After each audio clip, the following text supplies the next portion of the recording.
Le royaume d'Aurélie prospérait sous le règne d'Édouard et Élise, mais tous les défis n'avaient pas encore été surmontés. Dans les premières semaines suivant leur couronnement, Élise découvrit que gouverner aux côtés de son bien-aimé exigeait bien plus que de l'amour et de la compassion. Les nobles de la cour observaient chaque mouvement de la nouvelle reine avec un œil critique, murmurant dans les couloirs sur les origines humbles de celle qui occupait désormais le trône. Un matin, alors que la rosée couvrait encore les jardins du palais, Élise marchait seule dans les couloirs lorsqu'elle entendit des voix provenant de la salle du conseil. C'était le duc Maximilien, un cousin éloigné du défunt roi Gustave qui s'entretenait avec d'autres nobles. « La reine de Valdorie, disait-il avec dédain, une esclave qui a séduit notre prince. Le royaume est condamné sous le commandement d'une femme sans lignage. Élise sentit son cœur se serrer, mais au lieu de reculer, elle releva la tête et entra dans la salle. Le silence tomba comme un lourd rideau. « Messieurs, dit-elle d'une voix ferme, bien que son cœur battait à tout rompre. Je comprends vos inquiétudes. Il est vrai que je ne suis pas née dans la pourpre, mais je connais la faim, la peur et le désespoir du peuple. C'est peut-être exactement ce dont ce royaume a besoin, quelqu'un qui comprenne véritablement la souffrance de ses sujets. » Le duc Maximilien se leva, le visage empourpré par l'indignation. « Majesté, dit-il avec un sarcasme évident dans la voix, qu'est-ce qu'une femme de Valdorie pourrait bien enseigner aux nobles d'Aurélie sur l'art de gouverner? » Élise s'approcha de lui, son regard croisant le sien sans la moindre hésitation. « Je peux vous enseigner la résilience, mon duc. L'art de reconstruire quand tout semble perdu. J'ai vu ma terre natale être anéantie, ma famille mourir sous mes yeux. Et pourtant, je suis ici, debout, prête à servir ce royaume de chaque fibre de mon être. » À cet instant, les portes s'ouvrirent et Édouard entra, ayant entendu une partie de la conversation. Sa présence imposante fit s'incliner tous les nobles. « Ma reine a raison, » proclama-t-il. « Élise Valois n'est pas seulement mon épouse par amour, mais mon choix comme souveraine pour sa sagesse. Elle connaît les besoins du peuple d'une manière que nous, élevés dans des palais, ne connaîtrons jamais. » Les jours qui suivirent furent marqués par une tension croissante. Sophie, la princesse éconduite, était partie pour le royaume voisin de Montvert, jurant vengeance. Des lettres arrivaient chaque semaine avec des menaces voilées, des insinuations d'alliance se formant contre Aurélie. Élise les lisait toutes avec une inquiétude grandissante, mais Édouard la rassurait toujours avec de doux baisers et des promesses de protection. C'est alors qu'un événement inattendu se produisit. La vieille dame qu'Élise appelait sa mère tomba gravement malade. Les meilleurs médecins du royaume furent convoqués, mais tous secouaient la tête avec tristesse. La fièvre qui la consumait était mystérieuse, résistante à tous les traitements connus. Élise passait des nuits entières à son chevet, tenant sa main ridée et chantant les chansons de Valdorie que sa véritable mère avait l'habitude de chanter. « Ma chère fille », murmura la vieille dame lors d'une nuit particulièrement difficile, sa voix aussi faible que le vent dans les feuilles sèches. « J'ai un secret à partager avec toi. » Élise se pencha plus près, les larmes coulant sur ses joues. « J'ai connu ta vraie mère, » poursuivit la vieille femme. « Elle est venue au palais des années avant ta naissance, cherchant du travail.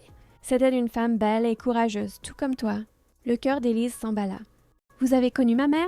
Comment était-elle? Que lui est-il arrivé? » La vieille dame toussa, un son rauque qui résonna dans la chambre. Son nom était Hélène Valois. Elle a travaillé ici quelques mois avant de partir. Elle était enceinte, mais n'a jamais dit qui était le père. Elle m'a seulement demandé que si un jour une enfant portant le nom de Valois arrivait au palais, je devais la protéger. La révélation frappa Élise comme la foudre. Tout commençait à prendre sens. Le destin qui l'avait menée ici, la rencontre avec Édouard, la protection inexplicable de cette femme. Mais avant qu'elle ne puisse poser d'autres questions, la respiration de la vieille dame devint plus laborieuse. Élise cria à l'aide et Édouard accourut, suivi des médecins. La nuit fut longue et angoissante. Le royaume tout entier semblait retenir son souffle alors qu'il luttait pour sauver la vie de celle qui était considérée comme la mère de la reine. Édouard tenait Élise pendant qu'elle pleurait, lui chuchotant des mots de réconfort. À l'aube, un miracle se produisit. La fièvre tomba, et la vieille dame ouvrit les yeux, faible mais vivante. Sa convalescence fut lente, mais Élise ne quitta jamais son chevet. Durant ces jours, d'autres secrets furent révélés. La vieille dame lui parla d'un coffre caché dans les catacombes du palais, laissé par Hélène Valois avant son départ. Avec la permission d'Édouard, Élise descendit dans les profondeurs sombres du palais, guidée uniquement par la lumière vacillante d'une torche. Les catacombes étaient un labyrinthe de couloirs humides et froids. L'air sentait le moisi et l'histoire oubliée. Chaque pas résonnait comme un tambour lointain, et Élise avait l'impression que les fantômes du passé l'observaient. Finalement, suivant les instructions précises de la vieille dame, elle trouva une petite alcôve dissimulée derrière une statue ancienne. Le coffre était là, couvert par des décennies de poussière et de toiles d'araignée. D'une main tremblante, Élise ouvrit le fermoir rouillé.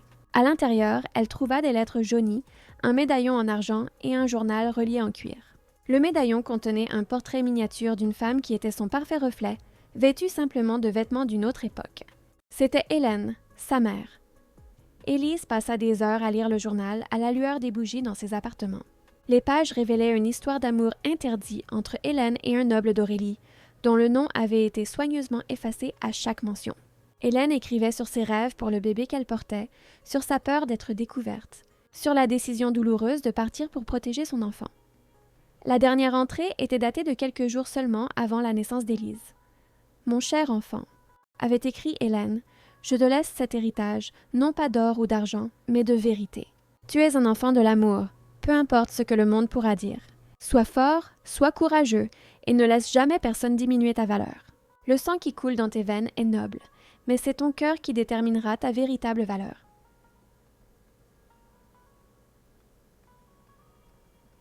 Édouard trouva Élise en larmes sur les pages du journal.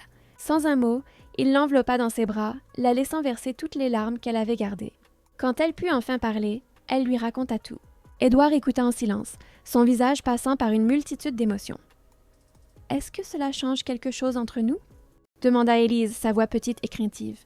Édouard prit son visage entre ses mains, la regardant profondément dans les yeux. « Oui, cela change quelque chose, » dit-il, et le cœur d'Élise faillit s'arrêter. « Je t'aime encore plus maintenant, sachant que tu as surmonté non seulement la tragédie de Valdorie, mais aussi le mystère de tes origines. Tu es encore plus forte que je ne l'imaginais. » Cette nuit-là, alors que la pleine lune baignait le palais de sa lumière argentée, Édouard et Élise renouvelèrent leur vœu d'amour dans le jardin privé de la reine. Les roses blanches qu'Édouard avait fait planter spécialement pour elle exhalaient un parfum suave dans l'air nocturne. Chaque baiser partagé était une promesse, chaque étreinte une forteresse contre les tempêtes qui viendraient certainement. Mais le destin avait d'autres plans. Le lendemain matin, des messagers arrivèrent avec des nouvelles alarmantes. Sophie avait réussi à convaincre le roi de Montvert de former une alliance contre Aurélie. Pire encore, elle prétendait avoir des preuves que le mariage d'Édouard et d'Élise était illégitime, se basant sur d'anciennes lois interdisant l'union entre nobles et esclaves. Le conseil royal fut convoqué d'urgence. La tension dans la salle était palpable, comme l'électricité avant un orage. Le duc Maximilien, qui avait été si critique au début, semblait maintenant véritablement inquiet. « Majesté, dit-il, nous devons agir avec sagesse. Une guerre avec Montvert serait dévastatrice pour nos deux royaumes. » Élise se leva, sa posture royale malgré le tumulte intérieur. « Messieurs du conseil, » commença-t-elle, « je ne permettrai pas que plus de sang soit versé à cause de moi.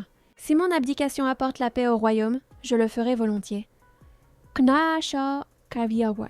Édouard protesta immédiatement, mais Élise continua. « Cependant, avant toute décision, je propose d'envoyer une délégation à Montvert. Laissez-moi aller parler personnellement à Sophie. » La salle explosa en protestation. Il était impensable que la reine se mette dans un tel danger. Mais Élise resta ferme, et quelque chose dans sa détermination convainquit même les plus sceptiques. Édouard, réalisant qu'il ne pourrait la dissuader, insista pour l'accompagner avec sa garde personnelle la plus fiable. Le voyage jusqu'à Montvert dura 3 jours, à travers des routes poussiéreuses et des forêts denses. À chaque arrêt, Élise observait le peuple, voyant sur leur visage le même mélange d'espoir et de peur qu'elle avait connu à Valdorie. Dans un petit village à la frontière, une fillette s'approcha d'elle avec une fleur sauvage. « Pour la belle reine !»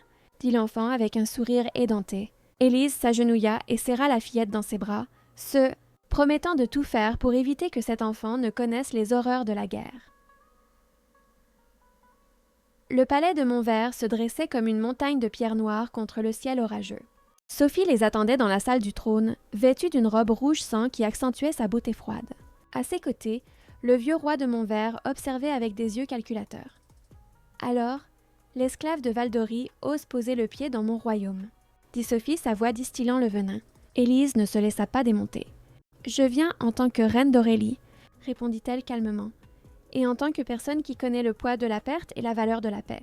Sophie, je sais que je t'ai causé de la peine, et pour cela, je te demande pardon. Mais je ne permettrai pas que ta souffrance cause celle de milliers d'innocents. » Sophie rit, un son aussi tranchant que du verre brisé. « Tu m'as tout volé. Édouard m'appartenait de droit. Notre mariage était arrangé depuis l'enfance. Tu ne crois pas que l'amour ne peut être ni arrangé, ni volé? L'amour choisit ses propres chemins. Édouard m'a choisi, comme je l'ai choisi. Mais cela ne diminue en rien ta valeur, Sophie. Tu es belle, intelligente et forte. Tu trouveras certainement quelqu'un qui t'aimera véritablement. » Le roi de Montvert, qui était resté silencieux, prit enfin la parole. « Vos paroles sont belles, reine Élise, mais les mots ne changent pas les lois anciennes. Si vous pouvez prouver que vous n'étiez pas esclave lorsque vous avez épousé Édouard, j'envisagerai de retirer mon soutien aux revendications de Sophie. »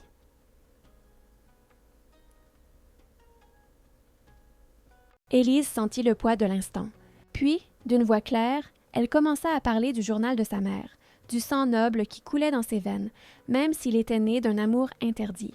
Mais plus encore, elle raconta comment Édouard avait libéré tous les esclaves d'Aurélie lors de son premier décret en tant que roi, la libérant techniquement avant même que leur mariage ne soit officialisé. Le silence qui suivit fut dense. Sophie semblait avoir été frappée par la foudre. Le roi de Montvert gratta sa barbe grise, pensif. C'est alors qu'un jeune noble de la cour de Montvert fit un pas en avant.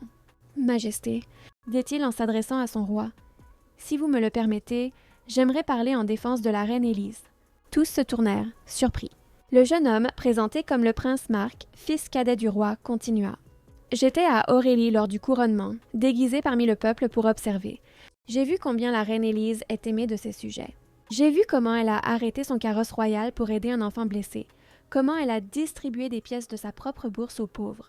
Si nous remettons en question sa légitimité en raison de sa naissance, nous devrions remettre en question la légitimité de nous tous, qui sommes nés dans la pourpre mais n'avons jamais vraiment connu notre peuple. » Les mots de Marc provoquèrent un murmure dans la cour. Sophie semblait trahie, ses yeux flamboyants de rage. Mais le vieux roi leva la main pour demander le silence. « Mon fils parle avec une sagesse que je suis honteux de ne pas avoir vue plus tôt. Reine Élise, j'accepte votre explication. Il n'y aura pas de guerre entre nos royaumes. » Le soulagement qu'Élise ressentit fut si intense que ses jambes faillirent flancher. Édouard la soutint discrètement, son contact lui transmettant force et amour. Mais Sophie n'était pas prête à abandonner. « S'il n'y a pas de guerre, » dit-elle avec amertume, « alors j'exige un duel. Selon les lois anciennes, j'ai le droit de défier celle qui a pris ma place. » La salle devint mortellement silencieuse. Un duel entre nobles était rare, entre femmes encore plus. Élise sentit Édouard se tendre à ses côtés, prêt à intervenir, mais elle toucha doucement son bras. « J'accepte, » dit Élise, surprenant tout le monde. « Mais à une condition. Si je gagne, tu abandonneras toute prétention sur Édouard et tu trouveras la paix. Si tu gagnes, je me retirerai dans un couvent et mon mariage sera annulé. » Édouard protesta avec véhémence, mais Élise était résolue. Le duel fut fixé pour l'aube du lendemain. La nuit qui précéda fut l'une des plus longues de la vie d'Élise. Édouard resta à ses côtés, la tenant comme s'il pouvait la protéger par son seul amour. « Tu n'as pas à faire ça, » murmura-t-il à plusieurs reprises. « Je sais, » répondit Élise, « mais je le dois. Pas seulement pour nous, mais pour Sophie aussi. Elle a besoin de cette conclusion pour pouvoir avancer. » Lorsque les premiers rayons de soleil touchèrent la cour du palais, les deux femmes se firent face. Sophie avait choisi les épées, une arme à laquelle elle était entraînée depuis l'enfance. Élise n'avait jamais tenu une épée avant de rencontrer Édouard, mais durant ses mois en tant que reine, elle avait insisté pour apprendre à se défendre. La vieille dame, dans sa sagesse, avait secrètement arrangé pour qu'Élise reçoive des leçons du meilleur épéiste du royaume. Le duel commença avec une attaque féroce de Sophie, sa colère alimentant chaque coup. Élise se défendait avec difficulté, ses mouvements moins raffinés mais pleins de détermination. Le son du métal contre le métal résonnait dans la cour tandis que les nobles des deux royaumes regardaient, le souffle coupé. Sophie était clairement supérieure techniquement, mais Élise avait quelque chose qu'elle n'avait pas, l'expérience du combat pour la survie. Chaque fois qu'elle était acculée, Élise trouvait une issue inattendue, utilisant des mouvements peu orthodoxes qu'elle avait appris dans les rues de Val-d'Ory pour se défendre contre les voleurs et les soldats. Le tournant arriva lorsque Sophie, dans sa fureur, laissa une ouverture dans sa défense. Élise aurait pu en profiter pour la désarmer, peut-être même la blesser. Mais au lieu de cela, elle abaissa délibérément son épée. « Sophie, que veux-tu vraiment ?» demanda Élise haletante. « Est-ce Édouard que tu aimes, ou l'idée de ce qu'il représente? Sophie hésita, son épée tremblante. Des larmes commencèrent à couler sur son visage parfait. « Je ne sais même plus, » admit-elle, sa voix se brisant. « J'ai passé tellement de temps à te haïr que j'ai oublié ce que c'est que de ne pas sentir ce poids. » Élise fit un pas prudent, toujours en garde mais plus en position d'attaque. « Alors libère-toi de ce poids. La haine est une prison que nous nous construisons nous-mêmes. » Pendant un long moment, les deux femmes se fixèrent. Puis Sophie laissa tomber son épée avec un bruit métallique. « J'abandonne, » dit-elle simplement. « Peut-être as-tu raison. Peut-être que je dois apprendre à aimer vraiment, pas seulement à posséder. » Élise s'approcha prudemment et, à la surprise de tous, serra Sophie dans ses bras. La princesse se raidit d'abord, puis rendit l'étreinte, pleurant des années de frustration et de douleur. Le prince Marc, qui avait tout observé avec intensité, s'approcha lorsque les deux femmes se séparèrent. « Dame Sophie, » dit-il doucement, « si vous me le permettez, j'aimerais avoir l'honneur de vous montrer les jardins de mon verre. On dit que les roses y fleurissent même en hiver. » Sophie le regarda vraiment, peut-être pour la première fois. Il y avait de la bonté dans ses yeux, quelque chose qu'elle n'avait pas remarqué auparavant, aveuglée par son obsession. Le retour à Aurélie fut triomphal. Le peuple, qui avait craint une guerre, accueillit ses souverains avec des célébrations. Les rues étaient décorées de fleurs, les enfants chantaient des chansons de paix et les cloches des églises sonnaient joyeusement. Élise, du haut de son carrosse aux côtés d'Édouard, se sentait enfin complète. Mais la vie réservait encore plus de surprises. Quelques semaines après leur retour, Élise commença à ressentir des nausées matinales. La médecin royale, après l'avoir examinée, annonça la nouvelle avec un sourire radieux. La reine attendait un héritier. Édouard, en apprenant la nouvelle, souleva Élise dans ses bras et la fit tournoyer, riant comme un enfant. Le royaume tout entier célébra la nouvelle. La vieille dame, maintenant complètement rétablie et installée dans des appartements dignes d'une mère de reine, pleura de joie. « Ta mère serait si fière, » dit-elle à Élise. « Ce bébé portera le meilleur de deux mondes, la noblesse d'Aurélie et la force de Valdorie. » Les mois de grossesse furent faits de préparation et d'espoir. Édouard devint encore plus protecteur si c'était possible.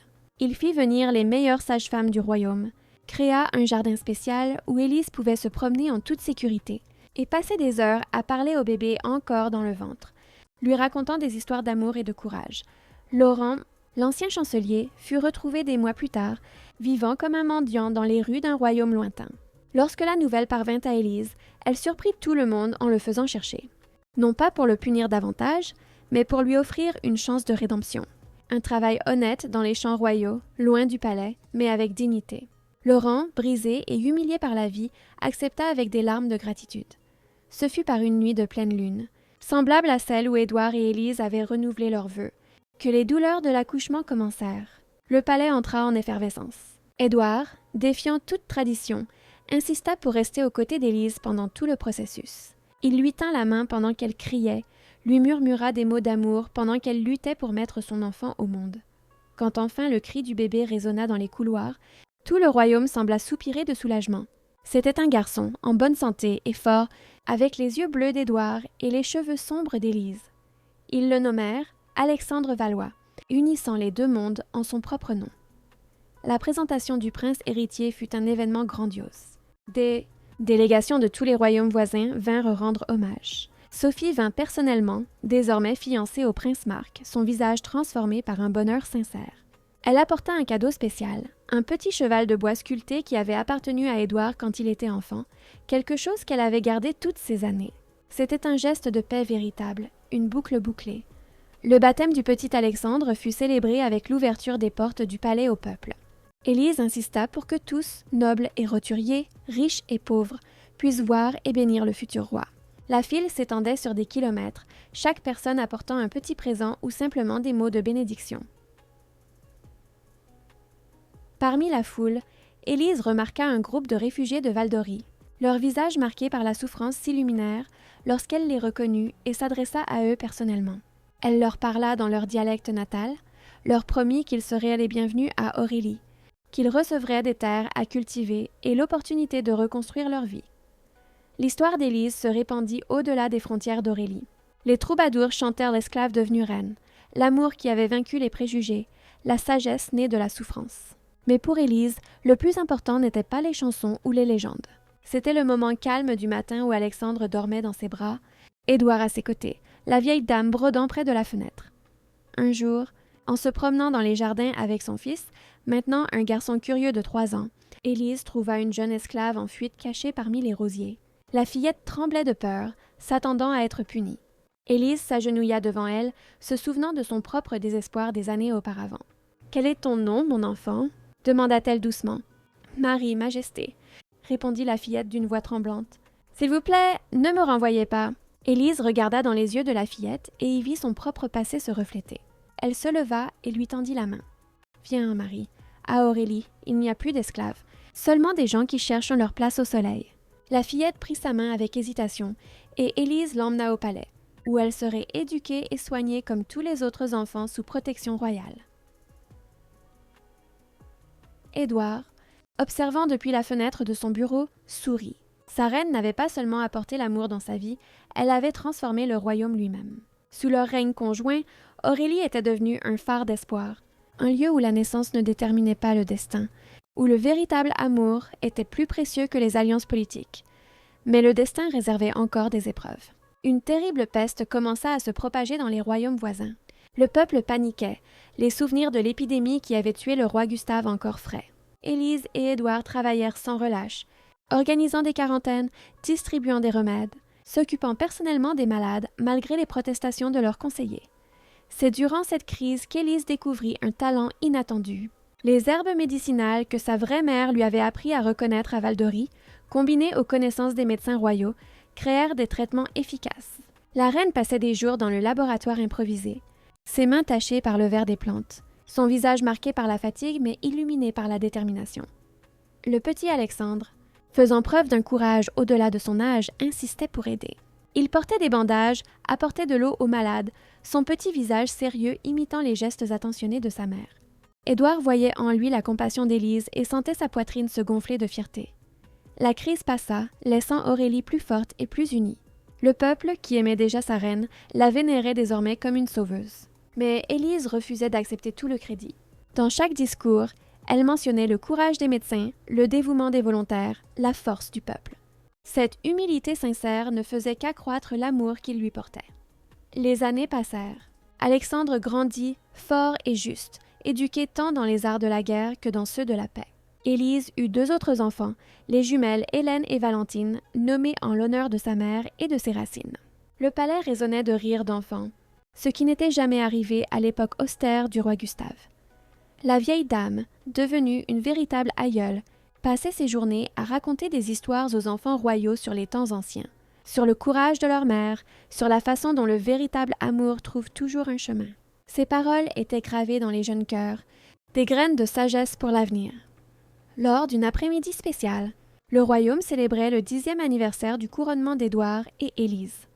Les préparatifs avaient pris des mois, avec des délégations venues des 4 coins du monde connus pour rendre hommage. Parmi les invités, une surprise. Le roi de Sardaigne, le même royaume qui avait détruit Val-d'Ory, vint personnellement demander pardon. C'était un homme nouveau, le fils de celui qui avait ordonné les invasions. Il s'agenouilla devant Élise dans la grande salle, devant des centaines de témoins. « Reine Élise, » dit-il d'une voix étranglée, « je viens chercher le pardon pour le mal que mon père a causé à votre peuple. J'apporte des offres de réparation, mais je sais que rien ne peut rendre ce qui a été perdu. » La salle devint silencieuse, tous les yeux rivés sur Élise. Elle descendit de son trône, chaque pas résonnant dans le silence. Lorsqu'elle arriva devant le roi agenouillé, elle lui tendit la main pour l'aider à se relever. « Le pardon, » dit-elle, sa voix claire comme du cristal, « n'efface pas le passé, mais il peut construire un avenir meilleur. Levez-vous, roi de Sardaigne, et soyons des alliés dans la paix comme nos pères furent des ennemis dans la guerre. » Le moment fut si puissant que beaucoup dans l'assistance pleurèrent. Édouard observait sa reine avec une admiration renouvelée. Même après toutes ces années, elle le surprenait encore par sa capacité à transformer la douleur en espoir. L'alliance avec Sardaigne apporta une prospérité inattendue. Des routes commerciales furent ouvertes, des connaissances partagées, et de nombreux réfugiés de Val-d'Ory purent enfin visiter leur terre natale, désormais en reconstruction avec l'aide des 2 royaumes.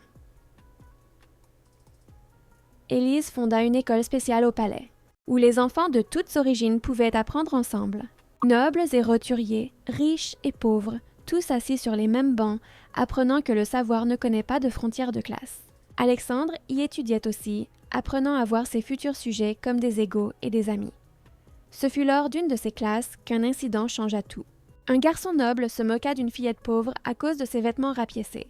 Alexandre, alors âgé de 12 ans, se leva immédiatement. « Si tu juges quelqu'un sur les vêtements qu'il porte, dit-il avec une autorité au-delà de son âge, alors tu n'es pas digne des vêtements que tu portes toi-même. Ma mère m'a appris que la vraie valeur est dans le cœur, pas dans le tissu. » L'histoire se répandit rapidement, confirmant ce que beaucoup savèrent déjà. Le futur roi serait digne de ses parents. Élise, en apprenant l'incident, serra son fils dans ses bras, les larmes aux yeux. « Tu deviens l'homme que j'ai toujours su que tu serais, » murmura-t-elle. Mais tout n'était pas que victoire facile. Un groupe de nobles conservateurs, mené secrètement par le duc Maximilien qui n'avait jamais vraiment accepté Élise, commença à conspirer. Il voulait qu'Alexandre soit éduqué loin de l'influence de sa mère, dans une académie militaire traditionnelle où il apprendrait les anciennes manières. La conspiration fut découverte par Marie, cette jeune fille qu'Élise avait sauvée des années auparavant et qui servait maintenant de dame de compagnie aux princesses jumelles. Elle entendit des conversations chuchotées et alerta immédiatement sa bienfaitrice. Élise aurait pu punir sévèrement les conspirateurs, mais elle choisit une autre voie. Elle convoqua tous les nobles impliqués à un dîner privé. Quand ils furent tous réunis, s'attendant à un piège, Élise leur servit personnellement le repas. Le geste était si inattendu qu'ils en restèrent muets. « Messieurs, dit-elle en servant, je connais vos plans, je comprends vos craintes. Vous pensez que j'affaiblis le futur roi avec mon influence roturière. Le duc Maximilien, rouge de honte et de colère, tenta de protester, mais Élise continua. « C'est pourquoi je vous invite à passer une semaine dans les villages les plus pauvres du royaume. Voyez de vos propres yeux ce qu'Alexandre voit. Connaissez le peuple qu'il gouvernera un jour. Ensuite, revenez et dites-moi si vous croyez encore que la distance et l'ignorance font un bon roi. » À contre-cœur, les nobles acceptèrent le défi. Ce qu'ils virent changea beaucoup d'entre eux. La pauvreté digne, la lutte quotidienne, l'espoir persistant malgré les difficultés. À leur retour, plusieurs demandèrent pardon. Le duc Maximilien, trop fier pour admettre complètement son erreur, cessa du moins son opposition active. Le temps poursuivit sa marche inexorable. Les jumelles devinrent de belles et intelligentes jeunes femmes, Hélène avec l'esprit guerrier de son père et Valentine avec la profonde compassion de sa mère. La vieille dame, après une longue et pleine vie, s'éteignit paisiblement dans son sommeil par une nuit de printemps. Ses funérailles furent un événement d'État, l'honorant comme la véritable mère de reine qu'elle avait été. Élise pleura comme elle n'avait pas pleuré depuis la perte de sa famille à Val-d'Ory. Mais cette fois, elle avait Édouard et ses enfants pour la consoler.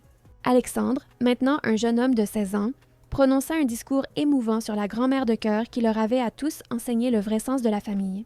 Elle nous a montré que le sang peut créer des liens, mais que c'est l'amour qui les rend incassables, dit-il, sa voix forte résonnant dans la cathédrale. C'est à cette époque que des nouvelles troublantes arrivèrent du Nord. Une nouvelle puissance émergeait, un seigneur de guerre se faisant appeler le conquérant des 1000 royaumes.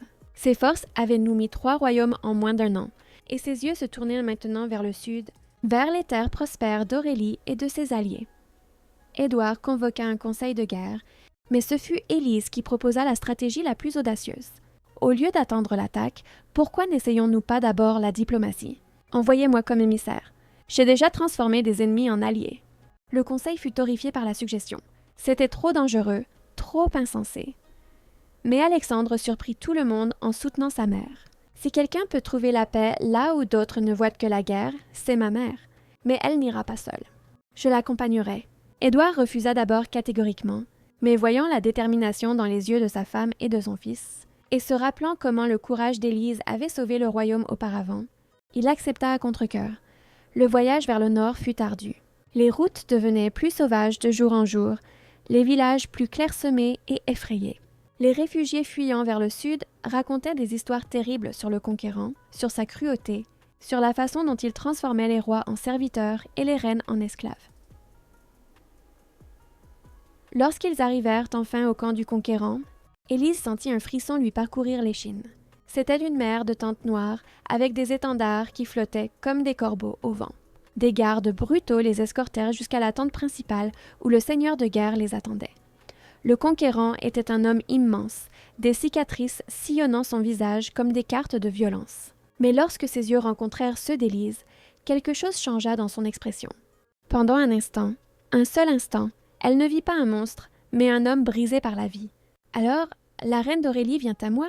dit-il, sa voix comme un tonnerre lointain. « On dit que tu étais esclave avant d'être reine. Est-ce vrai? » Élise se tint droite. « C'est vrai. J'ai connu les chaînes avant de connaître la couronne.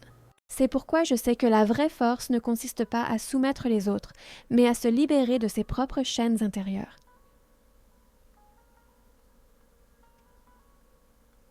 Le conquérant rit, mais ce n'était pas un son cruel. C'était presque triste. « Et quelle chaîne est-ce que je porte, petite reine? » Élise fit un pas en avant, ignorant les protestations murmurées d'Alexandre. « Les chaînes de la haine, de la vengeance, de la douleur non guérie.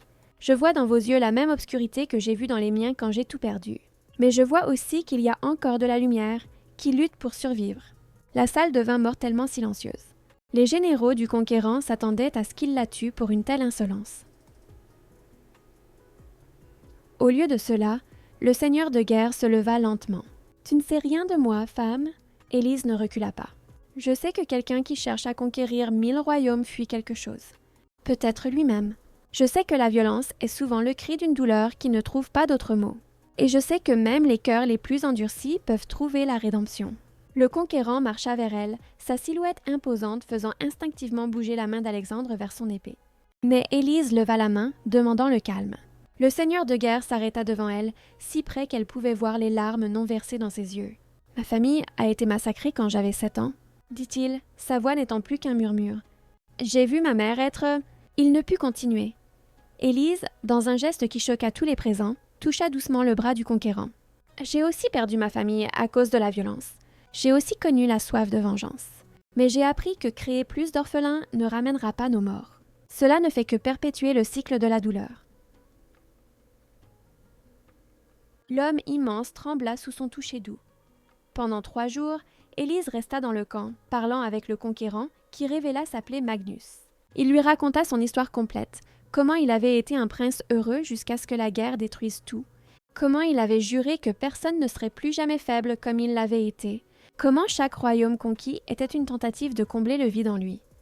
Alexandre observait, fasciné, sa mère opérer sa magie particulière, non pas avec des sorts ou des potions, mais avec une compassion sincère. Elle partagea son propre parcours, comment elle avait transformé la douleur en but, comment l'amour avait guéri des blessures qui semblaient fatales. Le 3e jour, Magnus pleura pour la première fois depuis des décennies, de grands sanglots qui secouaient son corps massif comme un enfant perdu. Quand Élise et Alexandre partirent, ils emportaient avec eux un traité de paix. Plus que cela, ils emportèrent la promesse de Magnus d'utiliser son armée non pas pour conquérir, mais pour protéger. Il deviendrait le gardien du Nord, défendant tous les royaumes alliés contre les menaces extérieures. C'était une transformation que personne n'aurait pu prévoir. Le retour à Aurélie fut triomphal. Édouard courut pour serrer sa femme et son fils dans ses bras, les larmes coulant librement sur son visage. « Comment as-tu fait » demanda-t-il émerveillé. Élise sourit, ce sourire qui faisait encore battre son cœur après toutes ces années. « Je me suis souvenu de ce que tu m'as appris un jour, que l'amour est la force la plus puissante de l'univers. J'ai simplement aidé Magnus à s'en souvenir aussi. » Les jumelles, maintenant de jeunes femmes de 15 ans, avaient préparé une surprise pour le retour de leur mère. Elles avaient organisé un festival célébrant les femmes fortes du royaume, avec Élise comme inspiration centrale.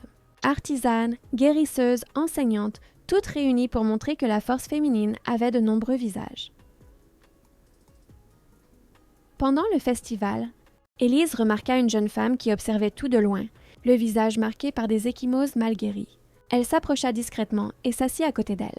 La jeune femme, effrayée en reconnaissant la reine, tenta de cacher ses blessures. « Tu n'as pas besoin de te cacher, » dit Élise doucement. « J'ai été là où tu es. De l'aide est disponible. » La jeune femme, nommée Isabelle, raconta son histoire en larmes. Un mariage arrangé avec un homme cruel, une violence quotidienne, une peur constante. Élise écouta chaque mot, se souvenant de ses propres moments de désespoir avec Laurent. Avant la fin de la journée, Isabelle était sous protection royale, et son mari faisait face à la justice du royaume. Cet incident amena Élise à établir des refuges dans tout le royaume pour les femmes victimes de violences. Édouard la soutint entièrement, décrétant des lois plus sévères contre les agresseurs et garantissant qu'aucune femme ne serait forcée de rester dans une situation de danger. C'était une autre révolution silencieuse dans le royaume, changeant des vies une par une. Alexandre, inspiré par le courage de sa mère face aux conquérants, décida qu'il voulait parcourir le royaume avant d'assumer de plus grandes responsabilités. Il voulait connaître son peuple non pas comme un prince, mais comme un homme. Élise et Édouard, se souvenant que leur propre rencontre s'était produite dans des circonstances similaires, acceptèrent, bien que le cœur serré. Pendant 6 mois, Alexandre voyagea déguisé, travaillant dans les champs, aidant aux récoltes, écoutant les histoires du peuple. Dans un petit village à la frontière, il rencontra une jeune femme nommée Béatrice, fille d'un forgeron, dont l'esprit libre et l'intelligence vive le captivèrent immédiatement. Elle n'avait aucune idée qu'il était le prince, le traitant comme un égal, défiant ses idées, le faisant rire comme il n'avait jamais ri. Quand Alexandre rentra enfin, il rapporta non seulement des expériences, mais aussi l'amour. La présentation de Béatrice provoqua quelques remous à la cour, une autre roturière. Mais Élise accueillit la jeune femme à bras ouverts, voyant en elle le même feu qui avait attiré Édouard tant d'années auparavant. Le cycle continuait, l'amour choisissant ses propres chemins. Les jumelles trouvèrent aussi leur destin singulier. Hélène devint commandante de la garde royale, la première femme à ce poste, dirigeant avec le même mélange de force et de justice que son père. Valentine choisit la voie de la guérison, établissant des hôpitaux dans tout le royaume où pauvres et riches recevaient le même traitement. Ce fut lors de la célébration du 20e anniversaire de leur règne que l'impensable se produisit. Élise était dans les jardins, cueillant des fleurs pour le banquet du soir, lorsqu'elle sentit une douleur aiguë dans la poitrine. Elle tomba à genoux, le monde tournant autour d'elle. Les gardes accoururent pour l'aider. Édouard fut appelé d'urgence. Les médecins royaux travaillèrent sans relâche, mais le diagnostic était sombre. Le cœur d'Élise, qui avait tant enduré, était en train de lâcher. La nouvelle se répandit dans le royaume comme une traînée de poudre. Le peuple se rassembla devant le palais, priant, chantant, espérant un miracle. Édouard ne quitta pas le chevet d'Élise un seul instant.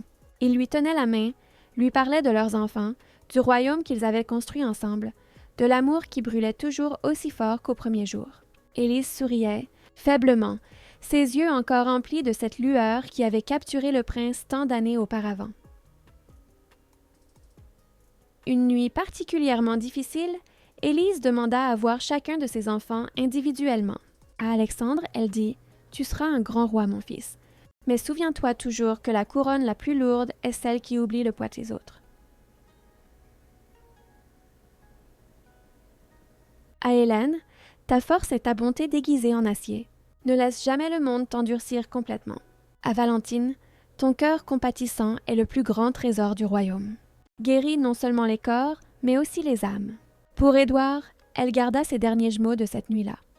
Mon amour, tu m'as sauvé ce jour-là au marché, mais pas de la manière que tu penses. Tu m'as sauvé d'une vie sans signification. Chaque jour à tes côtés a été un cadeau que je n'aurais jamais cru mériter. Si je pars, ne pleure pas trop longtemps. Vis, aime, continue ce que nous avons commencé ensemble.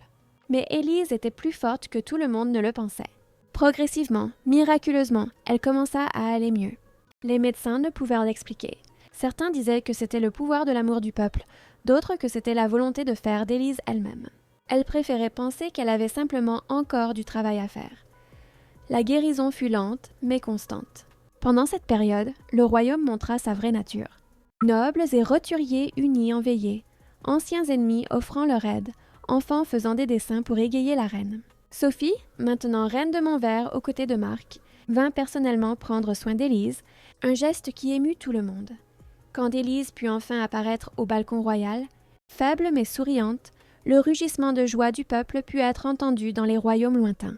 Édouard la tenait comme si elle pouvait s'évaporer, les larmes coulant librement sur son visage. « Tu as essayé de me quitter ?» murmura-t-il. « Jamais !» répondit Élise. « Je testais juste si tu pouvais gouverner sans moi. Clairement, tu ne le peux pas. » Cette expérience changea Élise. Elle devint encore plus déterminée à laisser un héritage durable. Elle créa des universités ouvertes à tous, sans distinction d'origine ou de richesse. Elle instaura des lois protégeant les droits des travailleurs, s'assurant que personne ne serait exploité comme elle l'avait été. Chaque réforme était une graine plantée pour l'avenir. Alexandre épousa Béatrice lors d'une cérémonie qui alliait simplicité et majesté. Élise voyait en eux le même amour qu'elle avait partagé avec Édouard, la même volonté de défier les conventions pour ce qui était juste. Pendant la danse de mariage, Édouard lui murmura à l'oreille « Il me rappelle de nous ». Élise sourit. Sauf qu'ils ont eu un début beaucoup plus facile. La naissance du premier petit-fils d'Élise et Édouard fut célébrée dans tout le royaume. Un garçon en bonne santé, avec les yeux de sa grand-mère et le menton déterminé de son grand-père. Quand Élise le tint pour la première fois, elle sentit le cercle de la vie se boucler. Ce petit être porterait tout ce qu'ils avaient construit, mais à sa propre manière. Les années passèrent dans une paix relative. Le royaume prospéra, les alliances restèrent fortes et la justice prévalut. Élise, désormais aux cheveux d'argent mais avec le même esprit indomptable, devint une figure quasi légendaire.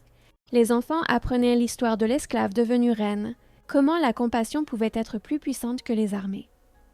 Un après-midi d'automne, Élise enseignait à son petit-fils les plantes médicinales dans le jardin lorsqu'un messager arriva avec des nouvelles extraordinaires. Des explorateurs avaient trouvé des survivants de Val-d'Ori vivant dans des terres lointaines, préservant les traditions et la culture de leur peuple. Parmi eux, incroyablement, se trouvait un cousin éloigné d'Élise, quelqu'un qu'elle croyait mort pendant la guerre. Les retrouvailles furent émouvantes. Le cousin, maintenant un homme âgé nommé Raphaël, apporta avec lui des artefacts de Val-d'Ori, y compris des biens de la famille d'Élise qui avaient été sauvés. Parmi eux, un portrait de ses parents, le seul qui existait. Élise pleura en voyant les visages qu'elle n'avait gardés que dans sa mémoire pendant tant d'années. Raphaël raconta comment un groupe de Val-d'Oriens s'était échappé dans les montagnes pendant l'attaque finale, comment ils avaient construit une nouvelle communauté, maintenant vivante les traditions de leur peuple. Élise organisa immédiatement de l'aide pour eux, offrant des terres à Aurélie à ceux qui voulaient venir, ou une assistance à ceux qui préféraient de rester là où ils étaient. Beaucoup choisirent de venir, créant un quartier valdorien dans la capitale. Les rues se remplirent des sons et des odeurs de l'enfance d'Élise, de la musique de son peuple, de la nourriture que sa mère avait l'habitude de préparer. Édouard apprit quelques mots de valdorien à la surprise et au grand plaisir d'Élise, son terrible accent la faisant rire comme une jeune amoureuse. C'est à cette époque que Magnus, l'ancien conquérant devenu gardien du Nord, envoya un message urgent. Une menace réelle approchait de l'Est. Un empire au-delà des montagnes qui était resté isolé pendant des siècles marchait maintenant vers l'Ouest, sa technologie et ses effectifs supérieurs à tout ce qu'ils avaient affronté. Le conseil de guerre fut convoqué. Rois et reines de tous les royaumes alliés vinrent en personne. La situation était grave. L'Empire oriental possédait des armes qu'ils n'avaient jamais vues, des machines de guerre qui pouvaient détruire des remparts comme s'ils étaient en papier. Le seul espoir était une union complète, chose jamais atteinte auparavant. Élise proposa quelque chose de radical. Au lieu d'attendre l'attaque ou de marcher à la guerre, pourquoi ne pas essayer de comprendre ce que cet empire veut? Il y a peut-être place pour la négociation, pour le commerce plutôt que le conflit. Beaucoup trouvèrent l'idée naïve, mais Édouard soutint sa femme, comme il l'avait toujours fait. Une délégation fut formée, menée par Élise et Alexandre, accompagnée de représentants de chaque royaume allié. Le voyage vers l'Est dura 2 mois à travers des terrains périlleux. Lorsqu'ils atteignirent enfin la frontière de l'Empire oriental, ils furent accueillis par une vision impressionnante de cités, avec des tours qui touchaient les nuages et des routes plus lisses que n'importe quelle pierre polie. L'empereur de l'Est était une femme, l'impératrice Meiling, ce qui surprit de nombreux membres de la délégation. Elle les reçut dans une salle qui semblait faite de lumière et de cristal. Sa voix était douce mais empreinte d'une autorité absolue. Alors, les royaumes de l'Ouest viennent enfin parler au lieu de préparer leurs épées. Cela dénote une certaine sagesse. Élise s'avança, faisant une révérence respectueuse mais gardant sa dignité royale. « Votre Majesté impériale, nous venons en paix, en quête de compréhension. Nos royaumes ont beaucoup à s'offrir mutuellement au-delà du conflit. » L'impératrice étudia Élise avec des yeux perçants. « On dit que vous étiez esclave avant d'être reine. Comment une telle transformation est-elle possible en Occident? » Avec calme et éloquence, Élise raconta son histoire, mais plus important encore, l'histoire de comment les royaumes occidentaux avaient appris que la force venait de la diversité, que la noblesse n'était pas dans le sang mais dans les actes. L'impératrice écouta attentivement, posant occasionnellement des questions incisives. Après des jours de négociations, un accord fut trouvé. L'Empire oriental ne cherchait pas la conquête, mais des routes commerciales et un échange de connaissances. Il s'était isolé par peur d'être corrompu, mais en observant la transformation des royaumes occidentaux sous des dirigeants comme Élise, Ils étaient prêts à se reconnecter. Le traité signé fut plus qu'une paix. Ce fut le début d'une nouvelle ère. Les technologies orientales aideraient à améliorer la vie en Occident, tandis que la philosophie d'égalité et de justice sociale de l'Ouest influencerait les réformes à l'Est. Élise avait une fois de plus transformé une destruction potentielle en une opportunité de croissance. Le retour au pays fut célébré par le plus grand festival qu'Aurélie ait jamais connu. Mais pour Élise, le moment le plus précieux fut de s'asseoir dans son jardin privé avec Édouard, entouré de leurs enfants et petits-enfants, à raconter des histoires sous les étoiles. Alexandre était devenu le leader qu'elle avait toujours su qu'il serait. Les jumelles avaient trouvé leur propre chemin brillant. Par une nuit particulièrement claire, Édouard prit la main d'Élise et l'emmena à la plus haute tour du palais, le même endroit où ils avaient partagé leur premier baiser en tant que roi et reine. « Regarde ce que nous avons construit », dit-il, désignant les lumières de la ville en contrebas, prospères et paisibles. Élise serra sa main. « Nous ne l'avons pas construit seuls. Chaque personne là-bas l'a construit avec nous. Nous avons seulement montré que c'était possible. » Alors qu'ils observaient leur royaume, Élise réfléchissait au voyage qu'il avait mené jusqu'ici, de l'esclave fuyant en vêtements d'homme à la reine respectée de multiples royaumes. Chaque cicatrice, chaque larme, chaque moment de désespoir avait été une marche vers quelque chose de plus grand. Pas seulement pour elle, mais pour tous ceux qui avaient été touchés par son histoire. Édouard se tourna vers elle, ses yeux toujours remplis du même amour qu'il avait montré en la sauvant au marché tant d'années auparavant. « Regrettes-tu quelque chose ?» demanda-t-il doucement. Élise réfléchit un instant, seulement de ne pas pouvoir faire plus. Il y a toujours quelqu'un qui souffre, toujours une injustice à corriger. Mais Édouard secoua la tête. « Tu as fait plus que quiconque aurait pu espérer. Tu as changé le monde, Élise. Pas avec des armées ou des richesses, mais avec de la compassion et du courage. » Cette nuit-là, alors qu'ils se préparaient à dormir, Élise trouva Alexandre qui les attendait. « Mère, père, dit-il, sa voix chargée d'émotion, Béatrice attend notre deuxième enfant. Mais plus que cela, je veux que vous sachiez que tout ce que je suis, je vous le dois. Non seulement pour m'avoir donné la vie, mais pour m'avoir montré comment la vivre avec un but. » Les larmes coulèrent librement tandis qu'ils s'étreignaient tous les trois. C'était un de ces moments parfaits qui justifiaient toute la douleur du passé. Élise savait que son temps était limité, son cœur encore fragile depuis sa maladie, mais elle ne ressentait aucune peur. Elle avait vécu plus pendant ces décennies de reine que beaucoup ne vivent en plusieurs vies. Les années continuèrent, chacune apportant de nouveaux défis et de nouveaux triomphes. Élise vit ses petites filles grandir, fortes et indépendantes. Vit les réformes qu'elle avait initiées prendre racine profondément. Vit le royaume qu'elle avait aidé à façonner devenir un phare d'espoir dans un monde souvent sombre. Et puis, un matin de printemps, alors que les roses qu'Édouard avait plantées pour elle étaient en pleine floraison, Élise Valois se réveilla en sachant que son heure était venue. Non pas avec douleur ou peur, mais avec un sentiment de plénitude. Elle appela sa famille, chacun d'eux, pour de derniers mots d'amour et de sagesse. Pour Édouard, elle garda la fin. « Mon amour, mon sauveur, mon compagnon, promets-moi que tu continueras à aimer, à diriger, à vivre. Pas pour moi, mais pour toi et pour notre peuple. » Édouard, les larmes coulant sur son visage encore noble malgré l'âge, hocha la tête. « Jusqu'à mon dernier souffle, je le promets, mais mon cœur sera toujours tien, dans ce monde et dans le prochain. » Avec un dernier sourire, Élise ferma les yeux, sa main tenant toujours celle d'Édouard. Le royaume tout entier entra en deuil, mais aussi en célébration d'une vie qui avait transformé non seulement un royaume, mais le monde entier. Son histoire serait racontée pendant des générations. L'esclave devenue reine, la femme qui a prouvé que l'amour et la compassion pouvaient être les forces les plus puissantes de l'univers. Édouard vécut 5 ans de plus, gouvernant avec la même sagesse qu'Élise lui avait enseignée. Quand il partit enfin la rejoindre, on dit qu'il mourut en souriant, murmurant son nom. Alexandre monta sur le trône avec Béatrice à ses côtés, continuant l'héritage de ses parents. Les jumelles restèrent des piliers du royaume, honorant chacune à sa manière la mémoire de leur mère. Et dans les jardins du palais, où Élise avait l'habitude de se promener, les roses fleurissaient plus belles chaque année, comme si elles étaient nourries par l'amour éternel d'une esclave devenue reine, d'une femme qui changea le monde non par le pouvoir, mais par la force invincible d'un cœur compatissant. Son amour, comme elle l'avait toujours su, était en effet plus doux que le vin, plus fort que la mort, une flamme que toutes les eaux du monde ne pourraient éteindre. Fin. outro para o vídeo do YouTube, música suave e inspiradora. Chers amis, nous espérons que l'histoire d'Élise et Édouard a résonné dans vos cœurs.